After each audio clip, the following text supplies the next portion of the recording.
बिहार में राष्ट्रीय जनता दल आरजेडी के नेता तेजस्वी यादव के नेतृत्व वाली महागठबंधन में टूट के संकेत मिल रहे हैं। विकासशील इंसान पार्टी वीआईपी के नेता मुकेश सहनी ने विपक्ष खेमे में बिखराव का इशारा करते हुए अपने सोशल मीडिया पोस्टर पर महागठबंधन सरकार शब्द को हटा दिया गया। चुनाव की घोषणा के बाद सैनी ने 2 दिन अलग अलग पोस्टर में लिखा था 14 नवंबर आ रही है गठबंधन सरकार, लेकिन आज शनिवार की शाम सानी जी ने पोस्टर छापा है, उसमें गठबंधन गायब है। भाव और भाषा भी बदल गई है। लिखा 14 नवंबर को हम बिहार में ऐसी सरकार बनाएंगे जहां हर वर्ग को उसका हक और सम्मान मिलेगा।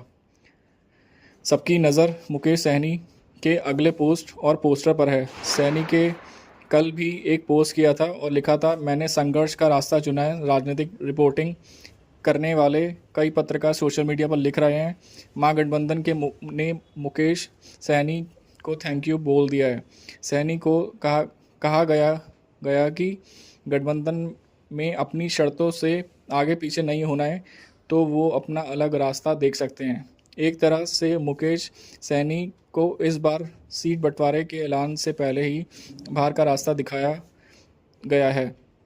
2020 में मुकेश सहनी ने महागठबंधन की सीट बंटवारे को ऐलान के लिए बुलाई गई प्रेस कॉन्फ्रेंस में तेजस्वी यादव पर पीठ में छुरा घोंपने का आरोप लगाते हुए अलायंस छोड़ दिया था। बाद में भारतीय जनता पार्टी बीजेपी ने उन्हें अपने कोटे की 11 सीट देकर राष्ट्रीय जनतांत्रिक गठबंधन एनडीए में शामिल कर लिया था। सैनी भाजपा नेता अमित शाह को अपना राजनीतिक गुरु मानते हैं।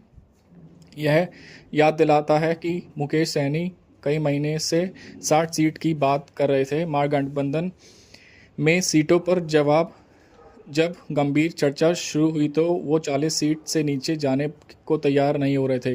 महागठबंधन में उनके लिए 15-16 सीट का स्कोप बन पा रहा था। उप मुख्यमंत्री के और पर नाम की घोषणा को लेकर भी वो अड़े थे। यहाँ तक कहने लगे कि सीट 14 मिले या 44, डिप्टी सीएम वही बनेंगे। माना जा रहा है कि तेजस्वी के सीएम घोषित होने में कांग्रेस की बाधा है। सीएम फेस के सवाल पर कांग्रेसी नेता टालू जवाब देकर निकल जाते हैं। कांग्रेस जब सीएम फेस के लिए तैयार नहीं है तो डिप्टी सीएम पर जिद बेमानी साबित होना ही है। मुकेश सहनी सीट और डिप्टी सीएम की जिद छोड़कर महागठबंधन में बने रहेंगे या अपनी राह पकड़ते हैं, आगे ही पता चलेगा। अगर सहनी महागठबंधन छोड़ते हैं तो उनके ऐलान से ही पता चलेगा।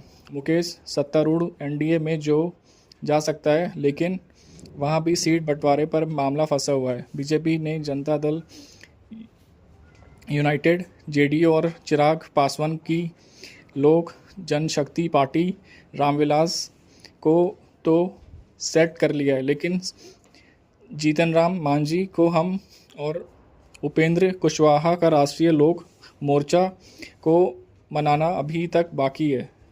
सीट बंटवारे में देरी से दोनों अलायंस में पार्टी और चुनाव लड़ने वाले की परेशानी बढ़ती जा रही है। पहले चरण का नामांकन शुरू हुए 2 दिन बीत चुका है। अब दोनों गठबंधन में एक दूसरे से सहमत दलों के बीच नाराज फूफा को छोड़कर बारात आगे बढ़ने का विचार प्रबल हो रहा है।